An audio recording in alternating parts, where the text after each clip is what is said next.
요한복음 11장 38절에서 44절에 있는 말씀, 우리 다 찾으셨으면 우리 앞에 우리말 성경이 있습니다.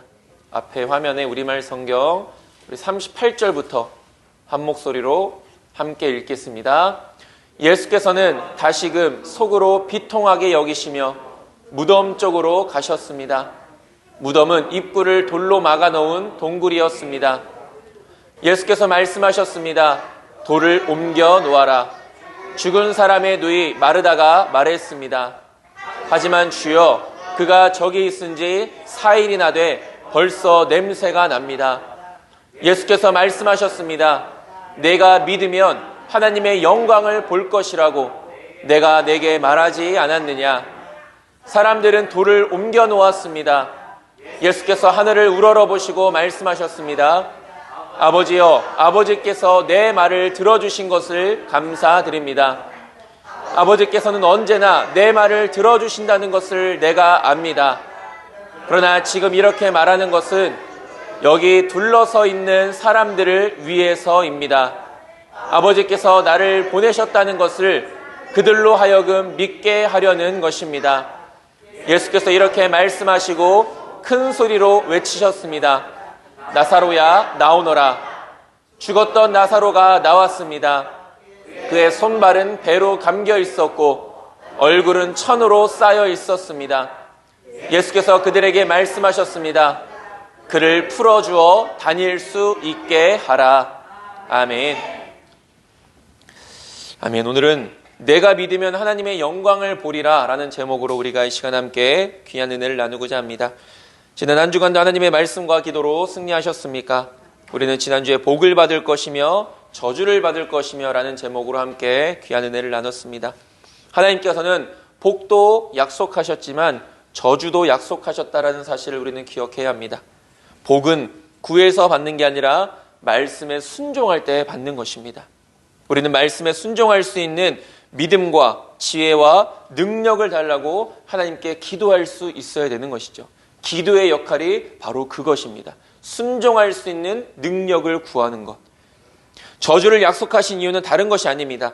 불순종의 유혹을 경계하시기 위한 일종의 경고의 역할을 하는 것이죠.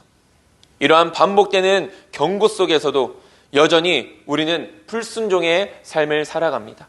우리는 분명 하나님의 말씀이 무엇인지 압니다. 그리고 무엇이 순종의 길이고 무엇이 불순종의 길인지도 이제는 모르지 않는다라는 것이죠. 그러나 여전히 우리는 순종의 길을 택할 때보다 오히려 불순종의 길을 선택할 때가 더 많다라는 사실을 깨닫게 됩니다. 하나님의 징계를 통해서 우리는 비로소 우리의 불순종을 깨닫게 되는 것이고 우리의 죄를 발견하게 되는 것이고 그래서 회개를 위하여 예수님께 나아가게 되는 것입니다. 하나님께서는 분명 우리에게 복 주시기를 기뻐하시는 분이십니다. 진정 하나님의 복이 저와 여러분들의 삶 가운데 가득 넘쳐나길 원하십니까? 그렇다면 기쁨으로 하나님의 말씀에 순종하시길 바랍니다. 그럴 때 우리는 날마다 하나님의 복을 누리며 살아가게 되는 것입니다. 이것이 우리가 지난주에 함께 살펴봤던 말씀이었습니다. 오늘 말씀은 이제 신명기가 아닌 특별히 부활절을 맞아서 우리가 요한복음 말씀을 살펴보고자 합니다. 특별히 오늘 이 사건은 죽은 나사로가 다시 살아나는 사건을 통하여서 예수님의 부활에 대한 표적에 관한 말씀인 것을 보게 됩니다. 이렇게 죽은 나사로가 살아났듯이 훗날 예수님께서도 이렇게 부활하실 것이다 라는 이 사건을 많은 사람들에게 증거하기 위한 사건이었다라는 것이죠. 특별히 우리가 부활장으로 알려진 이 고린도전서 15장에 보면은 사도 바울은 이 사망이라는 것을 이렇게 표현합니다. 맨 나중에 멸망받을 원수라고 사망을 이렇게 표현하고 있죠. 그리고 예수님이 십자가의 부활의 사건을 통해 바로 이 사망의 권세를 이기셨다라고 선언하고 있습니다. 사망의 권세를 이기신 사건이 부활의 사건이라는 것이죠. 이것은 다른 말로 하면 무엇을 의미합니까? 비록 우리의 육신은 분명 언젠가는 땅에 묻히게 됩니다. 그러나 우리는 그 육신이 땅에 묻힘으로 인해서 모든 것이 끝나는 것이 아니라 우리에게는 반드시 영원이라는 삶이 주어지게 된다는 것이죠. 그러나 그 영원이라는 삶에는 두 가지 길이 있습니다. 첫 번째는 영원히 기쁨 가운데서 하나님의 나라에서 거하는 것. 우리가 그것을 천국이라고 이야기합니다. 그리고 또 하나의 영원의 길은 바로 영원한 형벌이 있는 곳, 우리가 지옥이라고 이야기하죠. 그러니까 우리의 삶이라는 것은 우리의 육신이 죽음으로 끝나는 것이 아니라 그 이후에 영원의 삶이 있는데, 천국의 삶이 있는가 하면 지옥의 삶이 있다라고 성경은 분명히 우리에게 말씀하고 계시죠. 그리고 예수님께서는 바로 이 사망의 권세를 이기셨다라고 이야기합니다. 그러니까 죽음의 문제를 극복하셨다라는 것을 의미하는 것이죠. 그렇기 때문에 우리의 인생은 죽음으로 끝나는 것이 아닙니다. 성경에 뭐라고 말합니까? 한 번 죽는 것은 사람에게 정해진 길입니다. 어느 누구도 죽음을 피해갈 수 없다라는 것이죠. 그러나 그 후에는 하나님의 심판이 있다라고 분명히 말씀하고 있습니다. 그 누구도 이 죽음의 문제를 극복하지 못하면 사망의 권세로부터 비롯된 두려움과 염려에서 벗어날 수가 없는 것이죠. 물론 믿음의 사람들에게 죽음은 두려움의 존재입니다. 그러나 두려움으로 끝나지 않는 이유가 무엇입니까? 영원한 삶이 있기 때문인 것이죠. 우리는 그것을 바라보고 소망하며 살아가는 자들입니다. 그런데 죽음을 피해갈 방법이 이 세상에는 전혀 없다라는 것이죠. 우리가 역사적으로 볼 때도 어떻게든 죽음을 피해가려고, 죽음을 이겨보려고, 극복하려고 노력한 수많은 사람들이 있었지만 어느 누구도 성공했다라는 이야기를 들어보지 못했습니다. 왜 그렇습니까? 그것이 하나님의 섭리이기 때문인 것이죠. 오직 죽음은 예수 그리스도의 십자가를 믿음으로만 극복할 수 있는 것입니다. 예수님의 십자가를 믿음으로만. 세상의 다른 이름으로는 절대로 구원을 받지 못한다라고 말씀합니다. 다시 한 번 더 말씀드리지만 왜 예수님의 이름으로만 우리가 구원을 받을 수 있습니까? 하나님께서 그렇게 정하셨기 때문인 것이죠. 이것은 하나님이 정하신 섭리라고 이야기합니다. 하나님께서 다스리시는 원리, 이 우주 만물을 다스리시는 원리가 섭리라는 것이죠. 오직 하나님의 독생자 예수 그리스도를 믿음으로만 우리는 구원을 받아 생명을 얻고 영생을 얻고 죽음을 이겨낼 수 있는 것입니다. 예수님이 아니면 죽음으로 인해 찾아오는 절망감을 절대로 극복해낼 수가 없는 것이죠. 이것을 믿는 사람들이 바로 그리스도인 아니겠습니까? 오늘 본문에서 이렇게 말합니다. 우리가 읽진 않았지만 요한복음 11장 21절에서 주께서 여기에 계셨더라면 내 오라버니가 죽지 아니하였겠나이다 라고 예수님께 이 원망 섞인 목소리로 이렇게 마르다가 이야기합니다. 예수님, 좀만 더 빨리 오셨으면 내 오라버니가, 내 나사로가 죽지 않았을 텐데. 예수님은 뭐라고 대답하십니까? 나는 부활이요 생명이니 나를 믿는 자는 죽어도 살겠고 무릇 살아서 나를 믿는 자는 영원히 죽지 아니하리니 이것을 내가 믿느냐라고 이렇게 말씀하시죠. 그리고 이제는 이 말씀을 증명하시기 위해 바로 죽은 나사로를 살리시는 기적을 베풀어 주셨던 것입니다.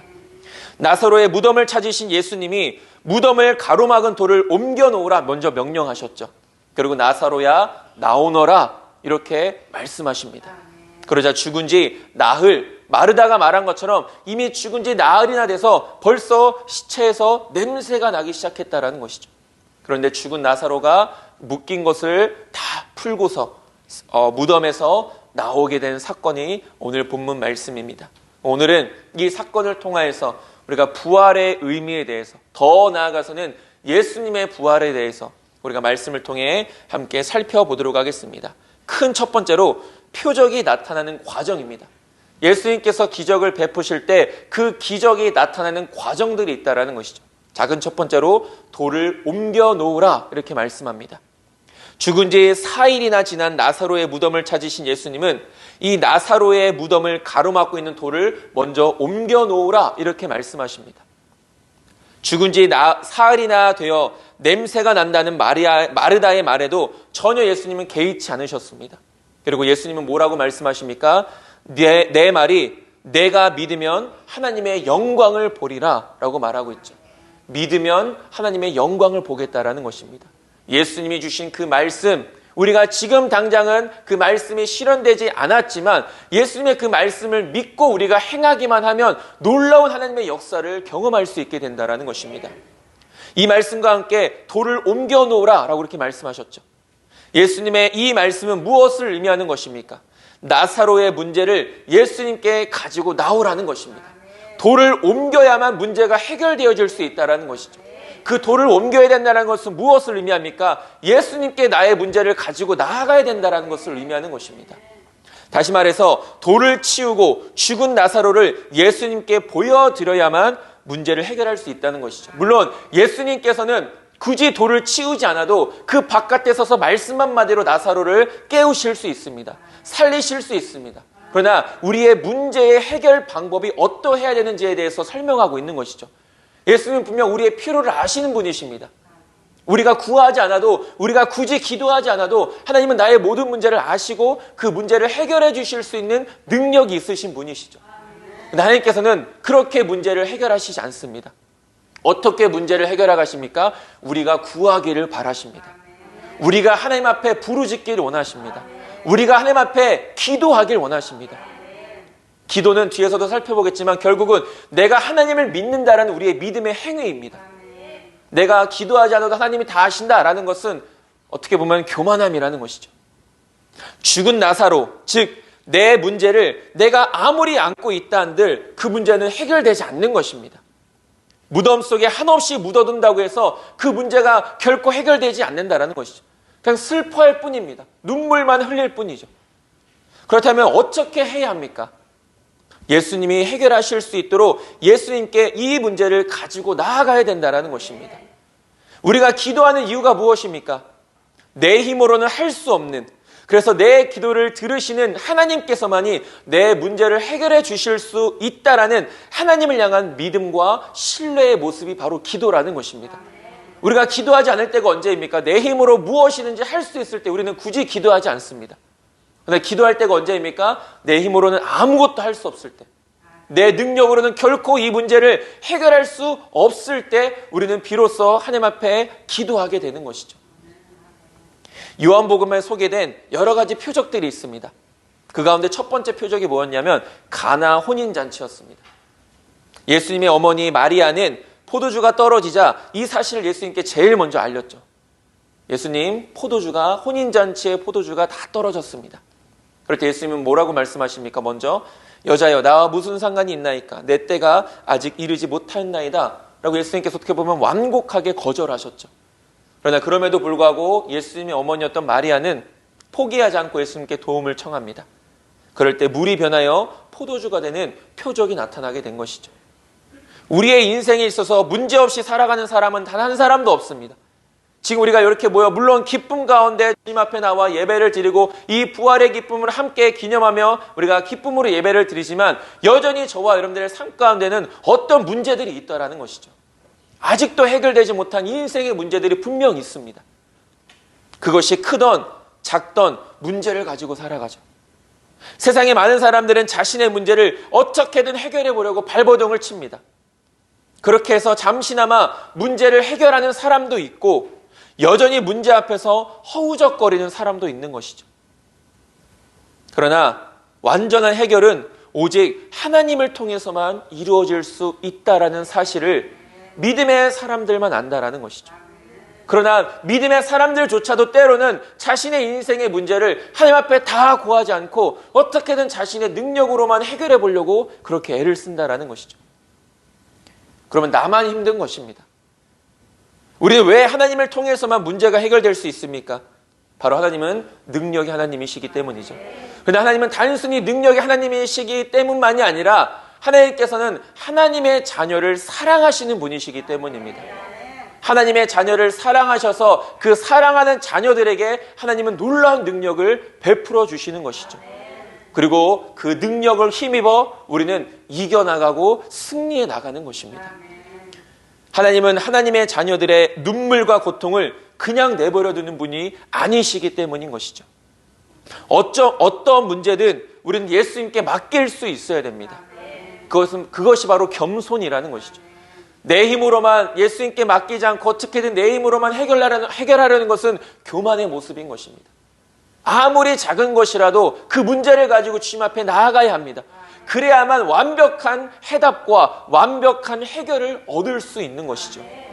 우리 인생의 모든 문제를 예수님께 가지고 나아가야 합니다. 작은 것이라도 하나님 앞에 기도할 수 있어야 됩니다. 죽은 나사로의 상황도 혼인잔치에 포도주가 떨어진 난감한 상황에서도 예수님께 맡기고 도움을 청했을 때 완벽하게 문제가 해결되어지죠. 포도주도 거기서 말하지 않습니까? 보통은 포도주를 좋은 걸 내놓다가 사람들이 좀 취하게 되면 나쁜 상품의 포도주를 내놓는다라고 이야기합니다. 그런데 이것은 처음부터 끝까지 다 좋은 포도주를 내놓아놔서 거기에 있는 사람들도 깜짝 놀라게 되죠. 무엇입니까? 완벽한 해결의 모습이 나타났다라는 것입니다. 어중간한 해결이 아니라 완벽한 해결의 모습이라는 것이죠. 나는 할 수 없지만 주님만이 이 문제를 해결해 주실 수 있다라는 믿음을 가지고 맡길 수 있어야 합니다. 예수님이 마르다에게 뭐라고 말씀하십니까? 나는 부활이요 생명이 나를 믿는 자는 죽어도 살겠고 무릇 살아서 나를 믿는 자는 영원히 죽지 아니하리니 이것을 내가 믿느냐라고 말합니다. 내가 저 죽은 나사로를 살릴 수 있다는 것을 너가 믿느냐 이렇게 물어보시죠. 저와 여러분들은 오직 예수님만이 부활이시고 생명이심을 믿으십니까? 이 믿음이 언제나 우리의 삶 가운데서 고백되어질 수 있어야 됩니다. 우리가 흔히 절기는 무언가를 기념하기 위해서 아니겠습니까? 물론 우리가 날마다 감사하고 날마다 십자가를 경험하고 날마다 부활의 기쁨을 누리며 살아가면 얼마나 좋겠습니까? 그러나 우리의 인생이 때로는 그렇지 못할 때가 있다는 것이죠. 어려운 일 때문에 감사를 잃어버릴 때도 있습니다. 어려운 일 때문에 십자가를 잃어버릴 때도 있죠. 어려운 일 때문에 부활을 잊어버릴 때도 있는 것입니다. 그러나 이런 절기들을 통하여서 우리는 그 부활, 그 예수님의 십자가, 그 기쁨을 다시금 회복해 나가는 것이고 또 그렇게 믿음의 삶을 살아온 사람들은 이 절기를 통하여서 다시 한 번 더 하나님의 놀라운 은혜를 경험할 수 있게 되는 것입니다. 강요해서 억지로 고백되는 것이 아니라 내 스스로가 부활과 생명의 예수님을 경험하고 이것이 내 삶에서 믿음으로 고백되어져야 되는 것이죠. 그래서 우리가 기독교를 흔히 뭐라고 말합니까? 경험이라고 이야기하지 않습니까? 경험의 종교다. 살아계신 예수님을 만남을 통하여서 성경에 보면은 히브리어로 야다, 알다라는 단어가 있습니다. 야다라고 하는데 이것은 단순히 아는 지식을 의미하는 것이 아니라 경험을 통해 알게 되는 지식을 의미하는 것이죠. 하나님을 안다라는 것은 단순히 내가 지식으로 안다라는 것을 말하는 것이 아닙니다. 내가 경험한 하나님을 아는 것이죠. 우리는 그렇게 살아계신 하나님을 경험할 수 있어야 합니다. 그래야만 진짜 우리가 하나님을 만날 수 있는 것이고 우리의 믿음이 조금은 흔들 때는 있어도 다시 설 수 있게 되는 것이죠. 우리는 예수님을 믿지 않는 사람들을 구원의 길로 인도해 줄 수 있습니다. 복음을 전하고 예수님의 사랑을 전해서 이것이 가능한 것이죠. 그러나 구원의 확신에 대한 신앙 고백은 다른 누군가가 대신 해줄 수 없는 것입니다. 그 사람이 믿음의 길로 갈 수 있도록 기도하고 복음을 전하고 사랑을 나누는 것은 그 주변에 있는 사람들이 마땅히 해야 될 사명이지만 믿어야 되는 것은 본인이 믿어야 되는 것입니다. 본인 스스로가 예수님을 고백할 수 있어야 되는 것이죠. 그래야만 구원을 받는 것입니다. 다른 누가 구원을 대신 시켜주는 것이 아니죠. 내 믿음의 확실한 고백이 있어야 되는 것입니다. 도움은 줄 수 있지만 대신 믿음의 삶을 살아줄 수 없는 것이죠.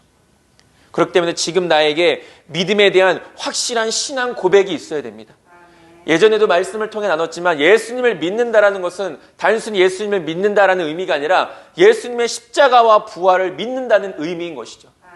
예수님의 십자가가 무엇입니까? 나 같은 죄인 살리신 예수님을 믿는다라는 것입니다. 예수님의 부활은 무엇입니까? 우리가 죽어서도 훗날 우리도 부활하여서 영원한 천국에 들어갈 것이라는 것을 믿는 것입니다. 이것이 바로 예수님을 믿는다라는 진짜 의미인 것이죠. 예수님의 십자가와 부활을 믿는 것.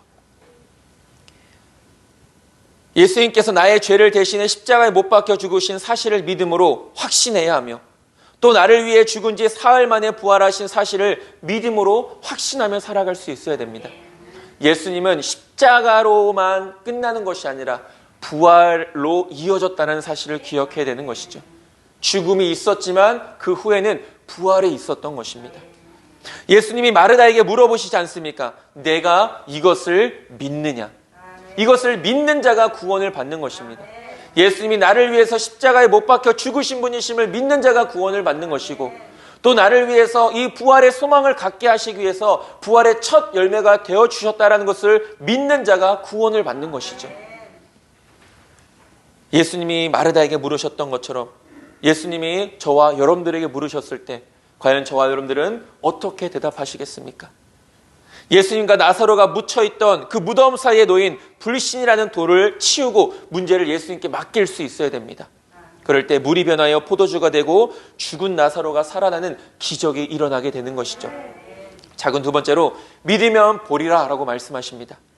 돌을 옮겨 놓으라, 문제를 가지고 나와라 이렇게 말씀하신 후에 난색을 마르다가 표하죠. 예수님, 벌써 냄새가 납니다. 그럴 때 예수님은 40절에서 내가 믿으면 하나님의 영광을 보리라 라고 말씀하시죠. 여기서도 예수님은 무엇을 말씀하십니까? 믿음을 말씀하십니다. 믿음. 아무리 놀라운 기적들과 표적들을 보여주어도 믿지 않으면 아무런 소용이 없는 것입니다.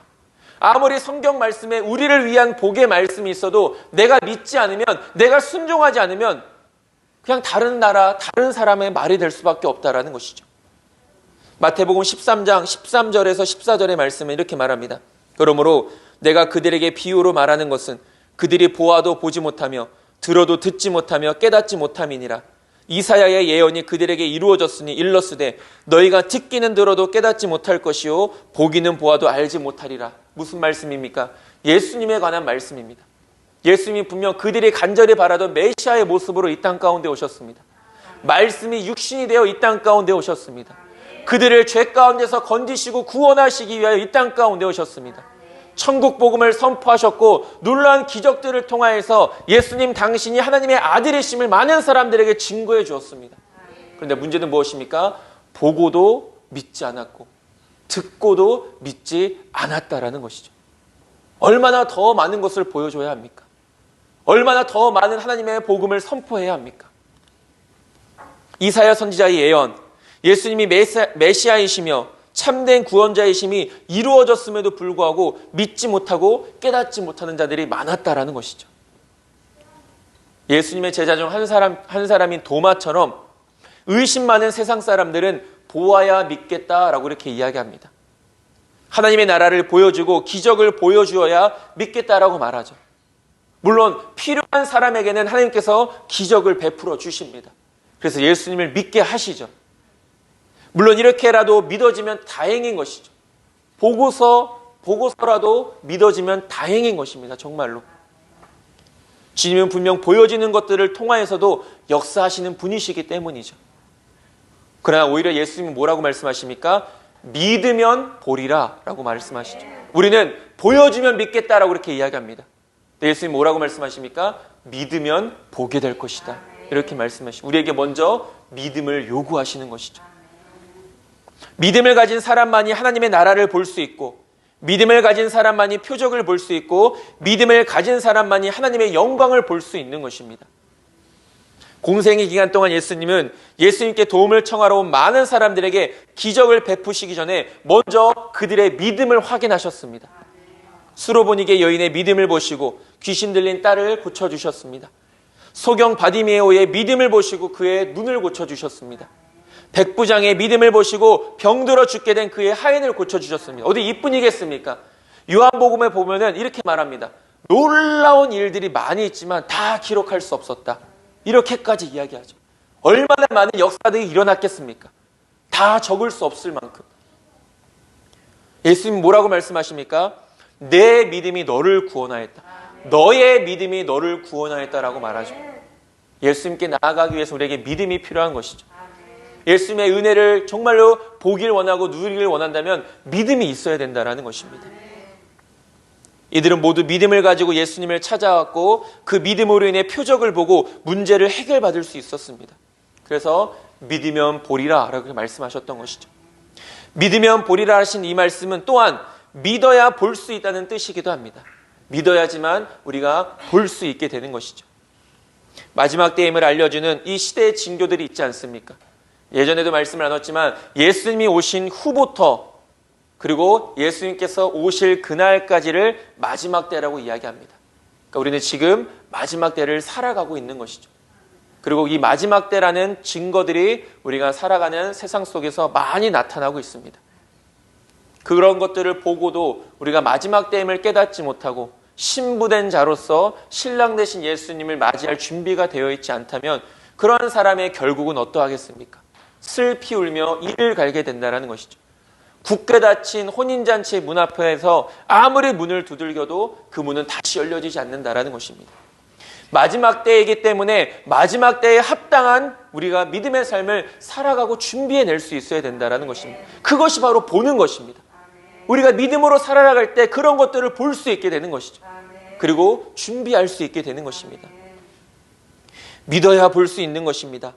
그리고 믿음으로 보고 깨어서 등불에 기름을 준비한 자들만이 신랑 되신 예수님을 다시 볼 수 있는 것이죠. 예수님에게 말씀하시지 않았습니까? 내가 다시 오겠다. 부활은 실제로 일어났습니다. 저와 여러분들 보셨습니까? 예수님의 십자가가 못 박히시는 사건을 보셨습니까? 우리는 보지 못했습니다. 볼 수가 없는 것이죠. 그러나 우리는 그것을 믿습니다. 왜? 그것이 실제로 일어난 사건이고 또한 수많은 역사가 그것을 기록하고 있고 우리는 보지 않았지만 말씀을 통해서 그것이 진리이고 사실인 것을 믿고 있기 때문인 것이죠. 이 믿음은 하나님이 주신 것입니다. 우리를 구원하시기 위하여 우리에게 주신 하나님의 은혜라는 사실이죠. 우리는 구원받았다라는 사실에 날마다 감격하며 감사하는 삶을 살아갈 수 있어야 됩니다. 그것이 바로 구원받은 자들의 진짜 믿음의 모습인 것이죠. 저와 여러분들 모두가 이 부활의 신앙을 날마다 사모하고 소망하며 다시 오실 주님을 기쁨으로 맞이할 수 있게 되기를 간절히 소망합니다. 믿음을 통하여 보는 자들이 될 수 있게 되길 소망합니다. 큰 두 번째로 표적의 목적입니다. 이런 기적들, 표적들을 보여주시는 목적이 있다는 것이죠. 작은 첫 번째로 믿게 하려 함이니라 라고 말합니다. 42절에 예수님이 기적을 베푸시는 이유가 설명되고 있습니다. 그들로 믿게 하려 함이니라. 요한복음 2장에도 보면 예수님이 물이 변화해 포도주가 되는 첫 번째 표적을 보여주셨는데 이 일로 인하여서 뭐라고 말씀하십니까? 요한복음 2장 11절에 예수께서 이 첫 표적을 갈릴리 가나에서 행하여 그의 영광을 나타내심에 제자들이 그를 믿으니라 라고 말씀하시죠. 그런 기적들을 보여주신 이유는 믿음 없는 자들에게 믿게 하시기 위함이라는 것입니다. 믿게 하려고 주시는 기적, 예수님 당신의 능력을 과시하거나 놀라게 하려고 주시는 표적이 아니라 제자들로 하여금 믿게 하려고 주신 표적, 믿지 않는 수많은 사람들을 구원하시기 위해서 주시는 기적들이라는 것입니다. 죽은 지 4일이나 된 나사로를 살리신 사건은 부활의 권능을 믿게 하려고 보여주신 표적이었습니다. 부활의 권능. 물론 나사로의 부활은 엄밀히 말하면 부활이라는 단어 대신에 소생이라는 단어를 사용해야 합니다. 왜냐하면 나사로는 물론 예수님께서 그 죽은 가운데서 살리시지 않았습니까? 그러나 나사로는 또 언젠가는 때가 되면 또 땅에 묻히게 되기 때문인 것이죠. 오직 그래서 나사로의 그 사건을 통해서 나사로가 부활의 첫 열매가 되었다라고 말하지 않고 예수님이 부활의 첫 열매가 되었다라고 말한 이유가 바로 여기에 있는 것이죠. 예수님은 다시 사셨지만 다시 땅에 묻히지 않으신다라는 것이죠. 그리고 살아있는 가운데서 하늘로 올려지시지 않았습니까? 이것이 예수님의 부활과 사람의 소생과의 차이가 나는 것이죠. 그래서 바로 하나님의 영광을 나타내기 위해서 이런 놀라운 기적들을 베풀어 주시는데 예수님이 하나님의 아들이심을 믿게 하시기 위함입니다. 요한복음 11장 42절 항상 내 말을 들으시는 줄을 내가 알았나이다. 그러나 이 말씀 하옵는 것은 둘러선 무리를 위함이니 곧 아버지께서 나를 보내신 것을 그들로 믿게 하려 함이니라 라고 말합니다. 여기서도 믿게 하려고 라고 말하고 있죠. 요한복음에 소개된 여러 가지 표적들이 있습니다. 다 믿게 하시려고 보여진 표적들이죠. 우리의 삶 가운데서 하나님의 놀라운 기적을 베풀어 주신 이유는 우리가 믿게 하려 하심이고 또 믿음 위에 믿음을 더하사 굳건하게 하시기 위함입니다. 그런데 문제는 무엇입니까? 우리는 자꾸만 기적만 보여달라고 이야기합니다. 기적을 베풀어 주셨고 분명 살아계신 하나님이 우리와 함께 하심을 우리에게 나타내 주셨음에도 불구하고 우리는 기적만 보여달라고 하고 믿으려 하지 않는다라는 것이죠. 예수님을 따르는 많은 사람들이 있었습니다. 예수님이 얼마나 많은 기적들을 베풀으셨습니까?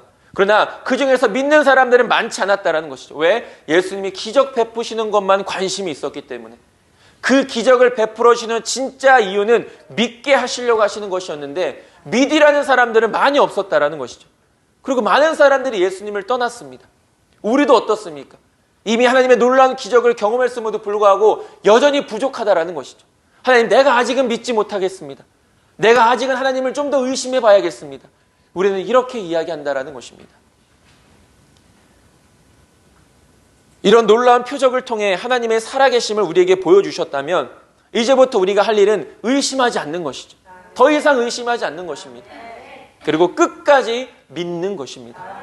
저와 여러분들은 분명 그런 놀라운 하나님의 역사를, 하나님의 기적을 경험하셨는 줄 믿습니다. 그렇다면 이제는 더 이상 의심하지 않고 끝까지 이 믿음 흔들리지 않고 붙들고 나아가시길 바랍니다. 좌로나 우로나 치우치지 않고 끝까지 인내하는 것이 믿음입니다. 인내가 믿음인 것이죠. 그러나 우리의 연약한 현실은 어떻습니까? 매일 넘어집니다. 그러나 이렇게 연약한 우리들이 할지라도 자비와 긍휼의 하나님께서는 매번 우리에게 힘을 주시고 우리를 일으켜 세워주신다는 것이죠. 그것이 하나님의 은혜입니다. 나 같은 부족한 자가 지금까지 살아올 수 있었던 것이 바로 그런 하나님의 은혜가 있었기 때문이라는 것이죠. 예수님이 창조의 주가 되심을, 예수님이 생명의 떡이 되심을, 예수님이 메시아가 되심을, 예수님이 빛이 되심을, 예수님이 생명이요 부활이 되심을 믿게 하시려고 보여주신 놀라운 기적들, 저와 여러분들의 삶 가운데 임하는 기적들, 또 앞으로 임하게 될 기적들이라는 것입니다. 이 표적들을 통해 하나님이 주신 말씀의 의미를 이해하고 우리는 믿을 수 있어야 합니다. 2000년 전 유대 땅에서 뿐만 아니라 예수님은 오늘 이 시대를 살아가는 성도들에게도 이적과 표적을 지금도 나타내 주고 계십니다. 하나님은 여전히 살아계셔서 믿음의 사람들에게, 또 믿음이 필요한 사람들에게 이적을 베푸시며 또 주님이 오실 때가 임박했다라는 이 시대의 표적들을 보여주고 계십니다. 우리는 그것 또한 믿을 수 있어야 되는 것이죠. 왜냐하면 예수님은 다시 오시겠다 분명히 약속해 주셨기 때문입니다. 그래서 교회를 흔히 이렇게 이야기합니다. 종말론적 공동체라고 이야기하죠. 물론 우리는 현재 이 세상을 살아가지만 또한 우리는 이 종말론적 이 세상을 바라보며 그것을 소망하고 기대하며 살아가는 것이죠. 우리는 이것을 믿음과 지혜를 통해 잘 분별할 수 있어야 합니다. 표적을 보여주시는 이유, 바로 우리에게 믿게 하시려고 하는 하나님의 은혜다라는 사실을 다시 한 번 더 기억할 수 있어야 됩니다. 마지막으로 풀어놓아 다니게 하라라고 이렇게 이야기하죠. 죽은 지 4일이나 된 나사로를 무덤 밖으로 불러내신 예수님은 사람들로 하여금 그의 얼굴에 쌓인 수건과 그의 몸에 동여진 배를 풀어놓아 다니게 하라라고 이렇게 말씀합니다. 나사로가 돌아다닐 수 있게 해야 된다는 것이죠. 왜 그렇습니까? 부활의 능력을 체험한 나사로가 돌아다녀야 그 부활의 복음이 전파될 수 있기 때문인 것입니다. 예수님께서 예루살렘에 입성하신다는 소식을 들은 많은 사람들이 이 종려나무 가지를 들고 호산나를 외치며 예수님을 맞이합니다. 우리가 지난주에 보였던 종려주일이 바로 그런 의미죠. 많은 사람들이 종려나무 가지를 흔들며 예수님을 기쁨으로 맞이했던 결정적인 이유가 바로 여기에 있습니다. 요한복음 12장 11절에 보면은 나사로 때문에 많은 유대인이 가서 예수를 믿음이러라 라고 이렇게 이야기합니다. 나사로를 통하여서 나사로가 부활의 증거가 되고 복음의 증거가 되어서 나사로를 통하여서 많은 사람들이 예수를 믿게 되었다라는 것이죠. 부활의 능력을 체험한 나사로가 가는 곳마다 부활의 복음을 증거함으로 많은 유대인들이 부활의 소망을 주시는 예수님을 믿게 되었다라는 것입니다. 이적과 표적을 깨닫고 경험한 사람들이 돌아다녀야 된다는 것이죠. 다시 말하면 그것을 증거하는 삶, 증인된 삶을 살아갈 수 있어야 된다는 것입니다. 몸을 묶고 있던 배를 풀고 이곳저곳을 돌아다니면서 받은 은혜를 증거할 수 있어야 됩니다. 많은 사람들에게 증거할 수 있어야 되는 것이죠. 이것이 구원받고 부르심받은 자의 합당한 삶이라는 것입니다. 저와 여러분들이 살아가는 그 삶의 현장 속에서 내가 구원받았음을 확신하며 살아간다면, 내가 또한 부활의 소망을 품고 살아간다면 이것을 많은 사람들에게 증거하는 삶을 살아가야 된다는 것이죠. 입술을 통하여서 거룩한 삶을 통하여서. 그래야 예수님의 부활의 증인인 우리를 통해 많은 사람들이 예수님을 믿고 참된 부활의 소망을 가질 수 있게 되는 것입니다. 저와 여러분들은 예수님의 부활을 경험했으며 또한 그 진리를 믿고 확신하는 자들인 줄 믿습니다. 그렇다면 저와 여러분들도 힘써 부활하신 예수님, 십자가의 예수님을 날마다 증거하며 살아가는 증인된 삶을 힘써 살아갈 수 있게 되기를 간절히 소망합니다. 말씀을 정리하겠습니다. 돌을 옮겨놔야 합니다. 예수님과 우리 사이에 가로막힌 장벽을 허물어야 하고 우리의 문제를 예수님께 가지고 나아가서 맡길 수 있어야 됩니다. 믿을 때 볼 수 있는 것입니다. 우리는 보여줘야 믿는다고 말하지만 예수님의 방법은 믿을 때 보게 된다라는 것이죠. 부활의 믿음을 가진 자가 부활의 영광을 보게 되고 재림에 대한 믿음을 가진 자가 재림하실 다시 오실 주님을 보게 되는 것입니다. 부활의 예수님을 증거해야 합니다. 부활의 표적을 경험한 나사로를 통해 예수님이 많은 사람들에게 전해졌던 것처럼 또한 지금도 변함없이 선포되고 있는 십자가와 부활의 메시지를 우리의 삶 속에서 많은 사람들에게 증거할 수 있는 증인된 삶을 살아갈 수 있어야 되는 것이죠. 이번 한 주도 이런 부활의 확실한 증거를 굳게 붙들고 예수 그리스도를 힘써 전파하며 살아갈 수 있는 저와 여러분들 모두가 될 수 있게 되기를 주님의 이름으로 축원드립니다. 기도하겠습니다. 예수님, 나 같은 죄인 위하여 이 땅 가운데 오시고 내가 짊어져야 할, 내가 당해야 될 고난을 대신 당하심으로 십자가에 못 박혀 죽으셨습니다. 그러나 예수님의 십자가는 죽음으로써 끝나는 것이 아니라 부활로써 다시 우리에게 부활의 첫 열매가 되시며 우리에게 부활의 소망을 허락해 주신 줄 믿습니다. 예수님의 그 은혜, 그 부활의 은혜, 그 부활의 소망 날마다 우리 마음속에 간직하며 또한 주님 다시 오실 그날까지 흔들리지 않는 변함없는 이 믿음을 끝까지 지키며 최후 승리를 얻는 우리 하늘빛교회 모든 성도님들 될 수 있도록 인도하여 주시옵소서. 예수님의 이름으로 기도드립니다. 아멘.